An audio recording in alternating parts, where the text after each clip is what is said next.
Roger Bédi, la soixantaine bien entamée, est agent de sécurité. De jour comme de nuit, il veille, il surveille pour assurer son pain quotidien.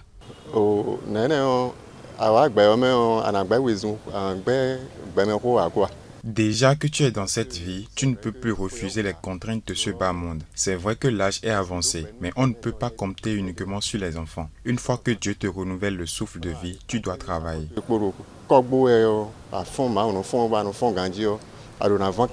Malgré l'épuisement que lui impose ce rythme soutenu, Roger reste concentré. Pour lui, c'est une question de dignité. Ne pas sombrer dans l'oisiveté, ne pas dépendre uniquement de ses enfants.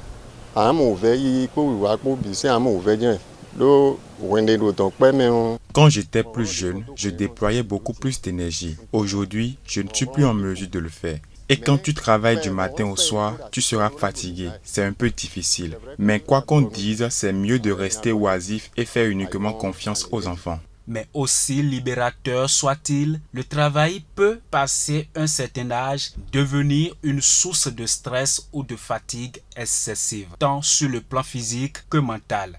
Déjà, si la personne âgée travaille dans un cadre exigeant, cela va entraîner en lui des stress et de l'anxiété, avec leurs corollaires comme les maladies cardiovasculaires. Le niveau de stress que peut plus ou moins gérer quelqu'un qui a 35 ans n'est pas le même que peut gérer quelqu'un qui a 70 ans.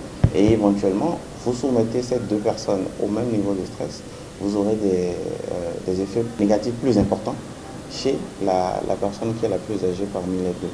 Une activité professionnelle qui ne soit pas encadrée, qui ne tienne pas compte des enjeux ou des risques éventuels que peut entraîner la profession pour la santé de la personne, peut avoir des effets à tous les niveaux. On peut parler d'asthme professionnel, on peut parler de survenue accélérée de maladies chroniques. Alors, faut-il arrêter toute activité une fois à la retraite? Pas forcément. Travailler, oui, mais intelligemment, en tenant compte de son âge, de ses capacités et surtout en suivant les conseils des spécialistes. Si c'est une personne âgée qui avait déjà travaillé et qui est à la retraite et qui a bien organisé sa vie, elle pouvait toutefois créer elle-même son entreprise.